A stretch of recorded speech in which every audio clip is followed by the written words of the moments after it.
La magnífica diversidad de la vida depende de las instrucciones genéticas contenidas en el ADN. Pero aunque el ADN contenga los planos de la naturaleza, otro conjunto de moléculas debe ejecutarlos. Con frecuencia se dice que el ADN es el patrón de la vida, y usando esa misma metáfora, a mí me gusta pensar que quizás las proteínas son los ladrillos y el mortero de una casa. De hecho, la mayor parte de las cosas que se hacen en la casa, que conocemos como la célula, se realizan por las proteínas.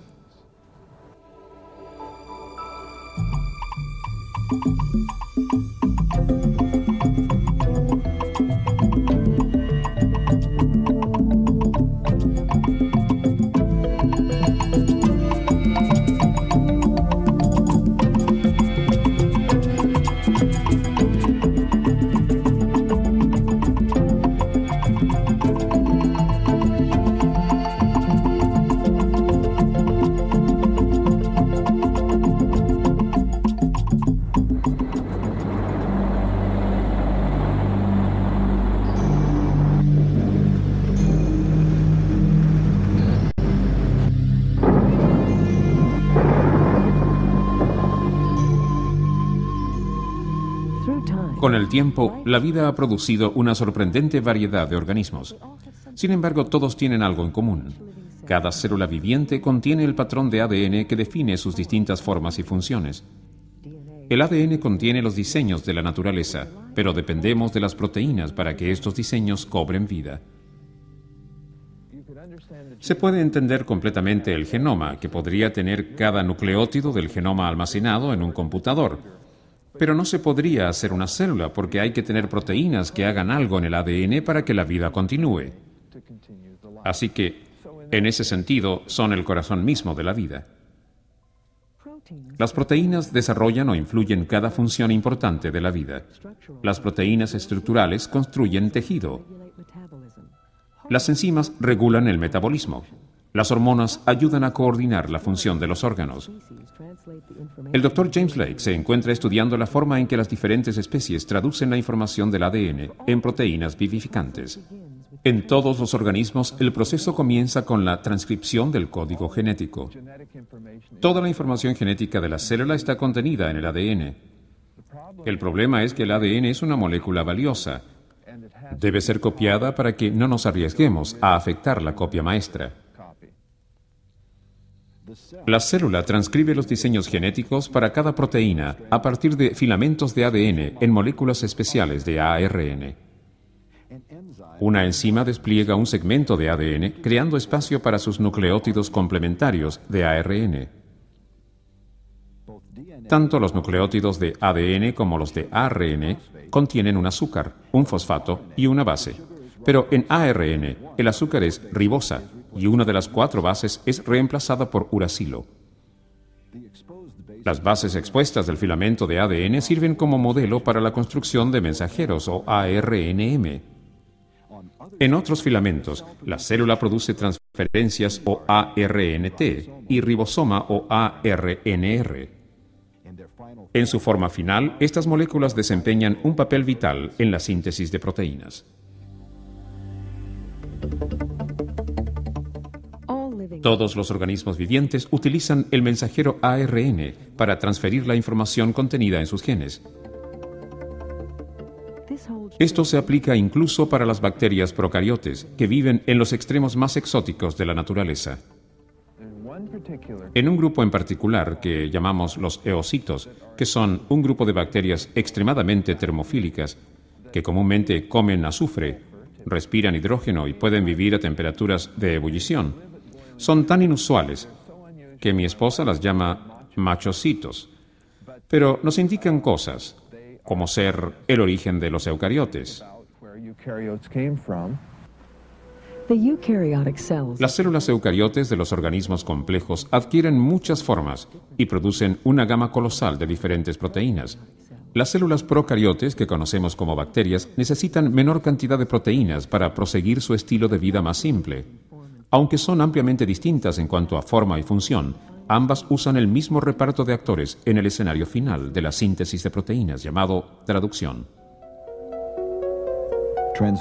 La traducción comienza con la unión de un ARN mensajero con una pequeña subunidad de un ribosoma, la mesa de trabajo de la célula para el ensamblaje de proteínas. Una vez posicionado correctamente, el ARN mensajero induce el acercamiento de ARNT, que porta el primer aminoácido. El ARNT solo se une si sus 3 nucleótidos coinciden exactamente con los 3 primeros nucleótidos de revestimiento del filamento de ARNM.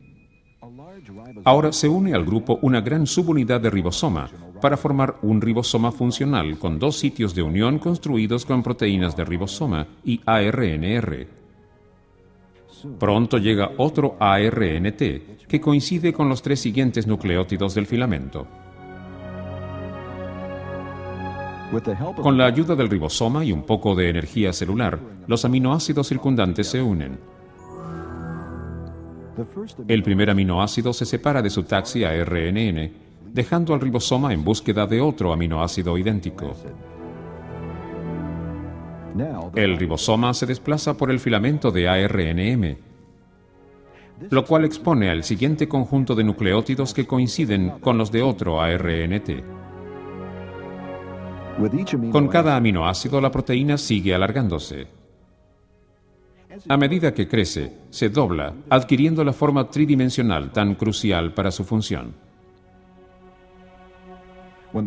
Cuando el proceso se ha completado, los fragmentos de ribosoma se separan, quedando libres para juntarse después.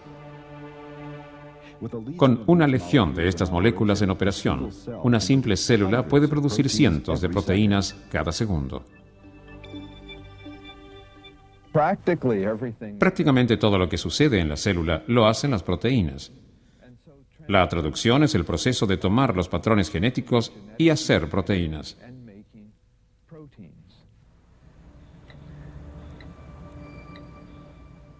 Ahora podemos leer el patrón de la vida contenido en el ADN.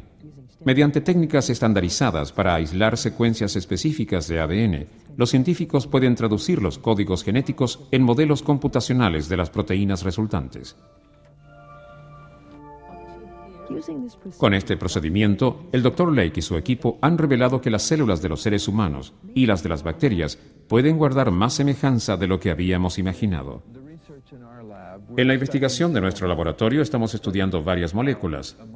Una molécula llamada factor de alargamiento TU en las bacterias y factor de alargamiento alfa 1 en las eucariotes. Distintos nombres, pero la misma molécula. De hecho, cuando se mira la estructura tridimensional de esta molécula de las bacterias, casi se puede sobreponer esta molécula con la de la estructura eucariote. Así que están cumpliendo las mismas funciones y tienen las mismas estructuras.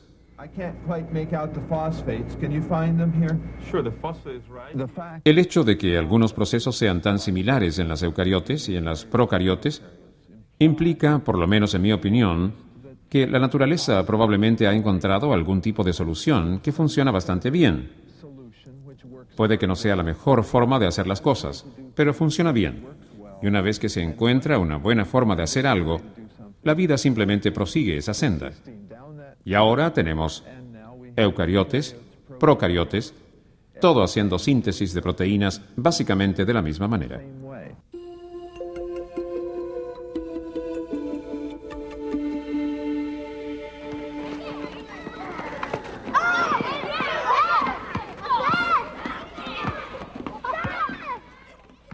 Las proteínas desempeñan un papel crítico en el juego de la vida, ya sea en los músculos o en la sangre, sean enzimas o anticuerpos. Estas moléculas ejecutan el intrincado plan de juego de nuestro ADN.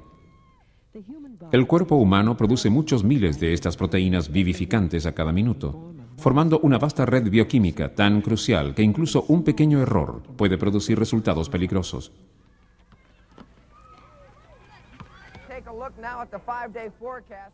Christopher Nance es un meteorólogo que trabaja en televisión. Tiene una agenda muy ocupada con pronósticos a distancia y apariciones personales. Su energía oculta el hecho de que también padece un trastorno genético mortal, el cual ha amenazado su vida desde una edad muy temprana. Escuché por casualidad cuando un médico le decía a mi mamá que debido a mi enfermedad probablemente no llegaría a la adolescencia. Después de eso, la verdad es que no hablé del tema con mi mamá durante un tiempo. simplemente me metí en esta especie de depresión, en el sentido de que, bueno, como no voy a llegar a la adolescencia, entonces podemos descartar matrimonio, podemos descartar una carrera, hijos, qué sé yo, podríamos descartar muchas cosas. ¿Para qué estudiar o para qué ir al colegio? Los médicos encontraron el problema en la sangre de Christopher. Los glóbulos rojos normales producen hemoglobina A, una proteína que lleva el oxígeno por el cuerpo. Pero en miles de personas como Christopher, la molécula es diferente. Se comporta anormalmente, haciendo que los glóbulos se degeneren. Los doctores llaman a esta condición mal de la célula falciforme, y aún no se comprenden completamente los peligrosos síntomas. Queremos responder a la pregunta ¿qué provoca la obstrucción vascular de esta enfermedad? Y los cambios en la forma de la célula. Los cambios en las características de la membrana celular. Los cambios en las propiedades físicas de la célula. Porque esa es la característica clave en el proceso de la enfermedad. La flexibilidad de los glóbulos normales les permite comprimirse para pasar a través de los vasos sanguíneos más estrechos con facilidad. Pero los glóbulos falciformes son más rígidos, se rompen con facilidad y provocan obstrucciones, lo que es peligroso y doloroso. Imagínense que el cuerpo es como un alfilerero, pero en lugar de empujar el alfiler hacia el alfilero desde afuera, los alfileres están dentro, tratando de empujar hacia afuera. Y eso duele. Duelen los dedos, las articulaciones, el cuello, los pulmones. Uno respira hondo y, por Dios, es como si los alfileres se expandieran. El dolor de Christopher indica serios daños en los tejidos, lo cual puede acortar su vida. Los doctores remontan esto a un error en el código genético de Christopher para hacer la proteína hemoglobina. La persona nace con este defecto genético a nivel del ADN, el cual instruye a los glóbulos rojos a producir hemoglobina S en lugar de hemoglobina A. Debido a la secuencia de aminoácidos, la hemoglobina S experimenta un cambio relativo a la conformación, un cambio en su estructura. Los defectos genéticos se producen cuando cambia o muta la secuencia de nucleótidos.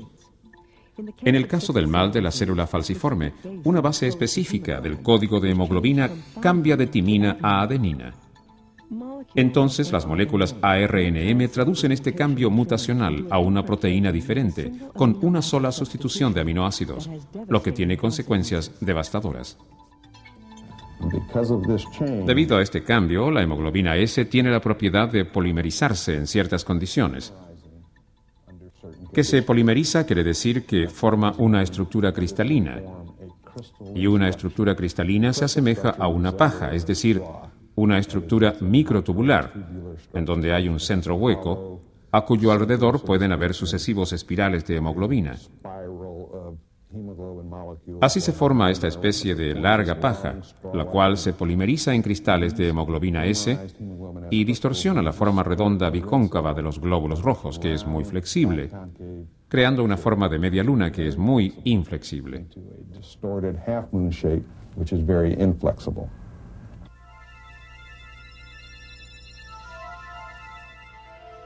Las investigaciones también indican que las células falciformes pueden estimular a otras células del cuerpo para que expresen una proteína pegajosa, lo cual agrava la condición. Esta enfermedad puede producir glóbulos sanguíneos rígidos y pegajosos, una combinación mortal. Tenemos esta población de células relativamente rígidas, pasando por el torrente sanguíneo, pasando por estos pequeñísimos vasos sanguíneos. Y si una quedase temporalmente atrapada en el proceso, las más rígidas no podrían pasar por una apertura que de repente se hace más angosta. Y, como lo estábamos viendo, es lo que pasa cuando un auto queda parado en una calle, por ejemplo, por un desperfecto, en la segunda pista, y la gente trata de adelantarlo, y cada vez se hace más y más difícil hacerlo. Y finalmente todo se hace más lento, hasta detenerse.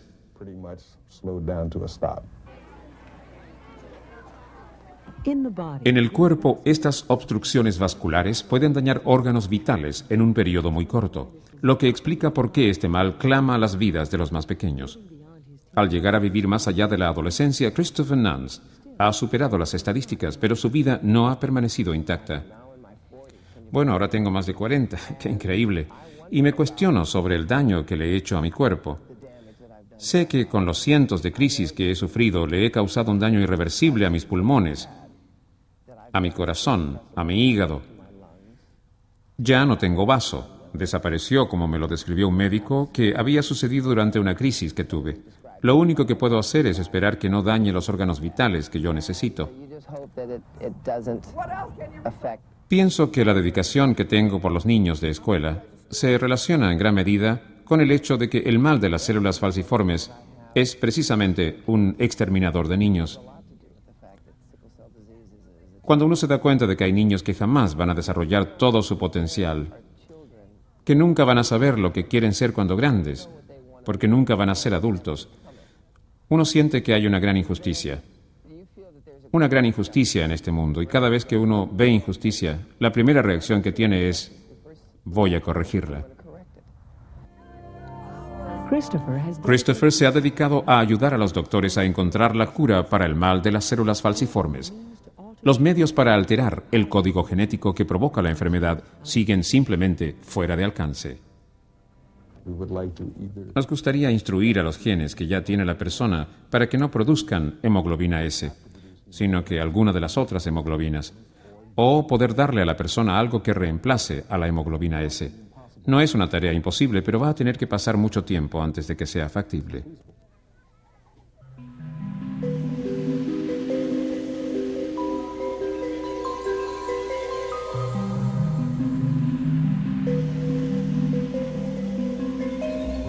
Un globo translúcido se transforma lentamente. Se está formando un moho de cieno. Este curioso organismo revela la forma en que las células controlan su producción de proteínas, lo cual podría dar un poco de luz al misterio de las enfermedades humanas como el cáncer. Desde los mohos hasta los mapaches, todos los organismos vivientes usan el mismo proceso para traducir la información genética de sus células. Sin embargo, distintas células producen distintas proteínas y responden a una variedad de mecanismos de control. Las complejas células eucariotes, que se encuentran tanto en los mohos de cieno como en los seres humanos, requieren una red de sistemas de control de interacción. Por otra parte, las procariotes emplean un mecanismo mucho más simple llamado operón, un grupo de genes relacionados y controlados por un interruptor de encendido y apagado. Una célula procariote responde a un sistema ambiental mucho más simple. Esencialmente necesita crecer y responder al alimento que haya en el ambiente. Los operones permiten que las células procariotes respondan a estos cambios relativamente simples del ambiente. En la mayoría de los casos, las células eucariotes son mucho más complejas, aunque tienen caminos relativamente simples que usan para el metabolismo. La mayor parte del complejo programa de desarrollo que hay en una célula eucariote es para permitir que se diferencie como un tipo de célula contra otra.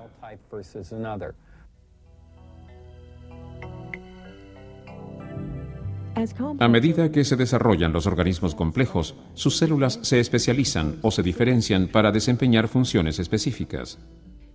Algunas llevan oxígeno, otras mueven miembros, otras almacenan grasas o envían impulsos nerviosos al cerebro.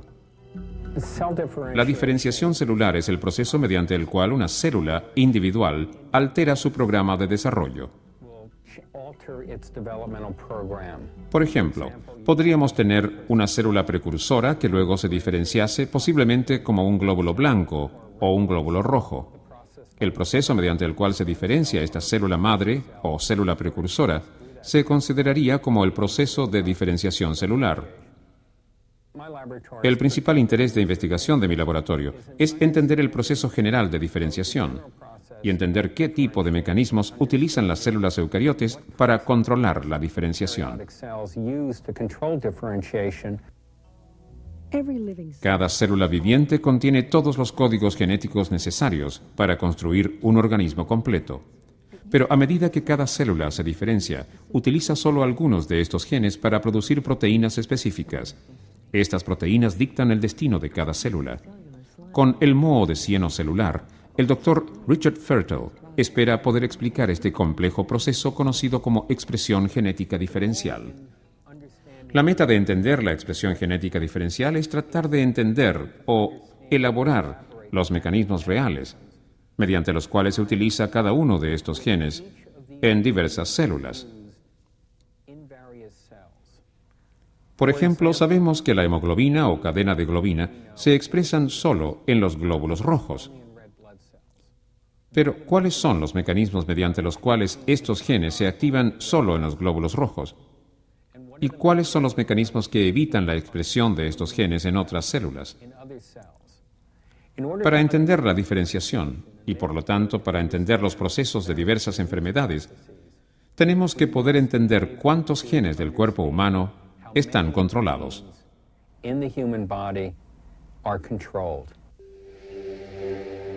Entremos en el distiostelium, el moho celular del cieno.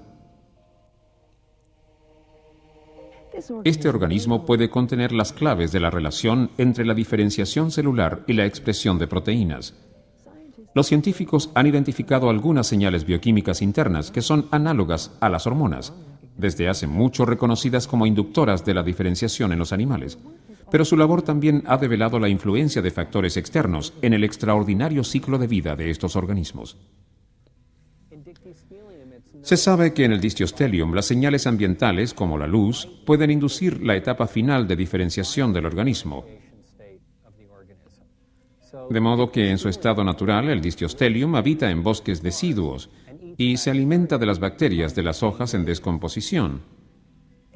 Después de agregarse y formar un organismo multicelular, forma una fase que se denomina baba migrante. Básicamente tiene el aspecto de un pequeño tubo de tabaco, el cual es capaz de migrar por el suelo del bosque. Entonces, cuando el organismo ve luz de arriba, cambia de esta baba migrante para formar el órgano maduro productor de esporas. Y la razón ambiental para todo esto es que si uno es un distiostelium, entonces no quiere formar un órgano maduro productor de esporas debajo de las hojas, ya que así no podría dispersar esporas. Tan extraño como parece, este organismo ofrece a los investigadores un valioso modelo que puede ayudar a revelar los caminos específicos de la expresión genética en los seres humanos. Al definir estos caminos en un sistema simple como un distiostelium, podemos retroceder y relacionar cómo se pueden alterar los caminos en las células mamíferas. Es decir, en qué forma una mutación particular de un gen en las células de un ser humano provoca una enfermedad, y por qué el gen que no ha mutado es perfectamente normal. El moho del cieno puede contener la clave para comprender los problemas de los seres humanos. Por ejemplo, cuando las células de distiostelium comienzan sus vidas como individuos en circulación independiente, contienen pequeñas cantidades de una proteína llamada NM23. Pero cuando las células individuales se juntan en un solo organismo, la concentración de NM23 aumenta de modo espectacular. Los científicos han observado concentraciones similares de NM23 en células cancerígenas humanas. En ciertos tipos de cáncer, el gen NM23 mostró ser potencialmente importante para mantener el estado metaestático, es decir, el estado en el cual ahora las células cancerígenas se mueven en una forma no regulada. En el distiostelium se identificó un gen similar, el cual ha demostrado estar implicado en el control de varios caminos que participan en la formación de agregación del distiostelium. La formación de agregación es la etapa en la cual una gran cantidad de células individuales de distiostelium, hasta 100.000, forman un solo organismo multicelular, que posteriormente experimenta diferenciación.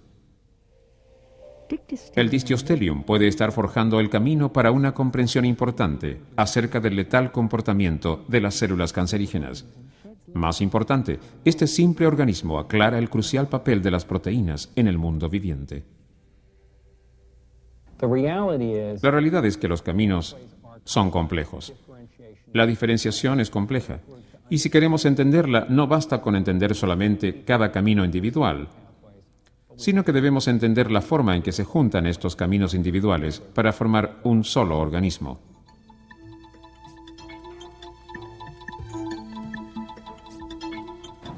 Hemos podido comparar las secuencias de proteínas que se hallan en las bacterias con las secuencias de proteínas de los animales, y con las de los seres humanos y las de las plantas.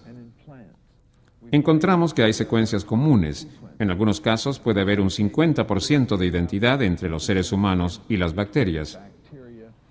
De modo que para toda la gente está quedando bastante claro que toda la vida está relacionada.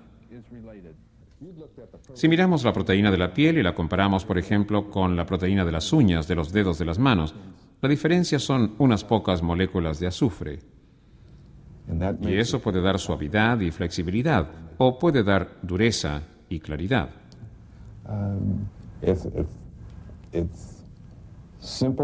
En cierto modo es simple y sobrio, y por otra parte es increíblemente complejo. Todos los organismos vivientes dependen de las proteínas para sobrevivir. En su multitud de formas desarrollan el trabajo de la vida, aunque todos las producimos de la misma manera, desde la transcripción y la traducción de nuestros códigos genéticos. Estos complejos mecanismos ejecutan los intrincados planos de la naturaleza en el ciclo de la vida en curso.